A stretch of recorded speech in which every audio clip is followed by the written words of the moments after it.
ready, we're going to take you to the other side and let you get another angle, and then we're going to take you into the fin shop and let you see some of the merchandise, and then once that happens, then we'll just get you back on out and get back on. Sound good?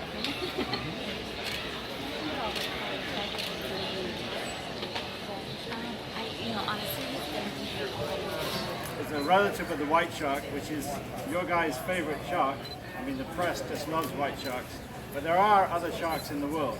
There's 500 other species that have been totally neglected by the press. So I'm really glad you guys are here today. I personally have been spending the last 20 years researching sharks in one form or other for science and for my artistic renderings. The last 5 years we've been focused on the Mako shark, and we're about the only organization based at Nova Southeastern University in Fort Lauderdale that is doing any comprehensive work on Mako sharks, which is why SeaWorld came to me for help with their branding of the new roller coaster. Now by branding I mean not only am I licensing the use of my artwork for the roller coaster ride and for the merchandise that ensues from it, but also, and more importantly, from an educational aspect. We want people to learn more about sharks. The Mako shark is a smaller cousin of the white shark. They're one of 4 members of that family that include the coral beagle, the salmon shark, the white shark, and the Mako. They are the fastest, most developed of all the sharks. They're kind of the real E-type jag of the ocean in terms of their evolution. And the Mako is definitely at the very pinnacle of that. So he deserves our attention. The one problem with Mako sharks is that they're really good to eat. They're the only shark that people really like to eat, and they're also regarded as a game fish by the International Game Fish Association because of their speed and their prodigious leaps. They can jump out of the water like a sailfish or a marlin. So they're highly sought after, both commercially and from a recreational perspective. And so that puts a lot of pressure on the species. We reckon over 500,000 Makos a year are killed in the Atlantic Ocean alone. That's 500,000 sharks from one species. And we know that somewhere between 30 and 60 million sharks are killed every year worldwide. That's a very high rate of attrition on the shark species generally. So there's a bit of urgency involved in A, studying, but B, getting the results of all the research work out to the public and to people like yourselves. So you're in a better position to tell your readers a little bit more about the facts about these animals. With that brief introduction, I will take any question about science or art, or SeaWorld, or V, or anything. How does this mural going to be ranking into your top 50? It's definitely going to be my top 50 of the artworks that I've produced over the years. I'm not known for my murals. My very good friend Wyland and I have done a lot of murals in Florida, but he's really good at it. I'm not that great at it. He's an airbrush master, I'm a paintbrush master. He paints mostly marine mammals and I like to paint fish. And that's why we work together in harmony. But it's a nice piece. I've done really big pieces in the past, but this is very appropriate for this setting, and it's going to become an iconic piece for all the people who come by here in the next 5 or 10 years. There's going to be millions of people who pass this mural, and they're going to leave SeaWorld with a much better impression and idea about what this animal does, how important it is, and its aesthetic beauty. I am not going to ride the roller coaster. I'm going to be honest with you, I'm afraid of heights and I hate speed. It's pretty hard for me to get into an aeroplane, as you know. But lots of people will have lots of fun, especially the young people. So looking forward to a lot of excitement, thrills and no spills. Good question. Yes, ma'am.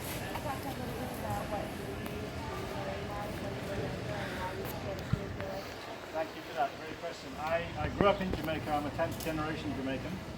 And both parents loved to fish, to sport fish.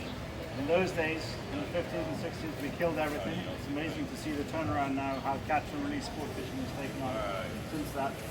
So growing up there, I was really severely impacted by the sea. I read Ernest Hemingway's story of the old man in the sea many times, and that had a great impression on me.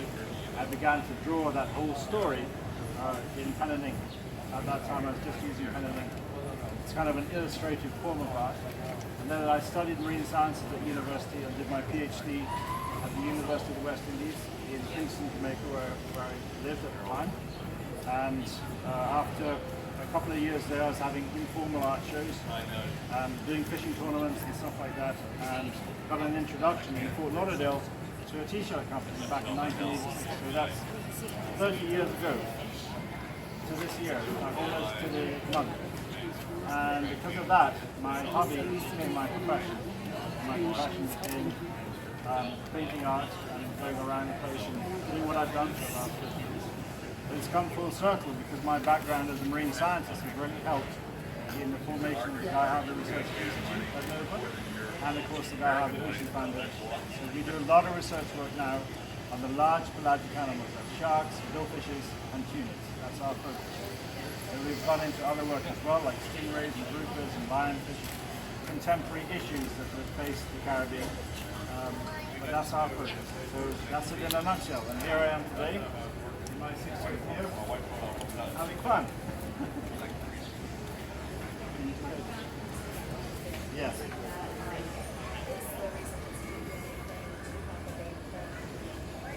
Well, the problem with lionfish is that they're a Western Pacific species. They came to Florida through the aquarium trade, and they escape. They grow big. People throw them back in the canals, or they escape, or whatever. However, they get into the marine ecosystem because they're very voracious. They grow fast. They eat anything in your tank, and it's one of the big problems we're talking about. Having wild animals in people's homes. They grow big, and people let them go.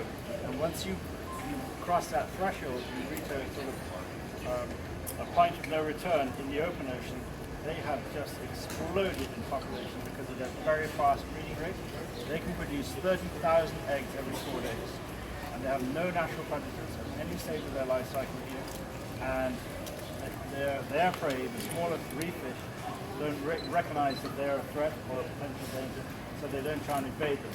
So on both ends, the reproductive side and the eating side, they are causing enormous damage to all the coral reefs from North Carolina south to the Bahamas, down to Brazil, and through the Gulf of Mexico.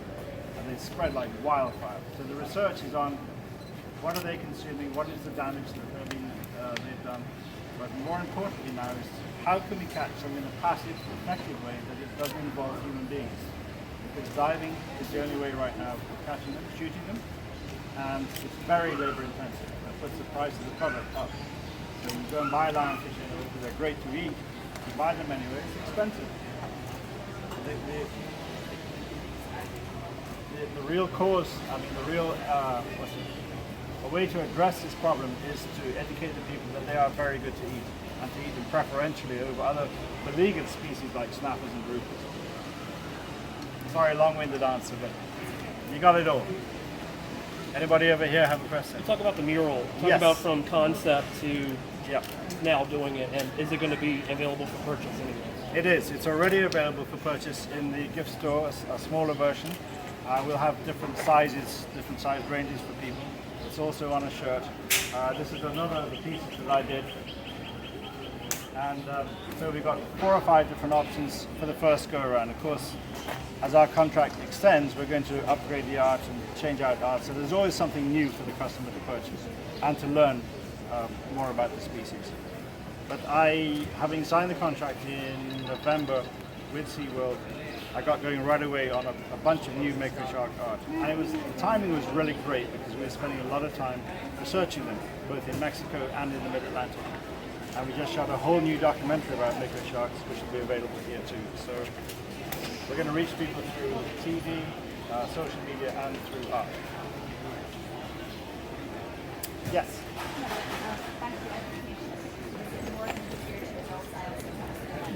Oh, cool.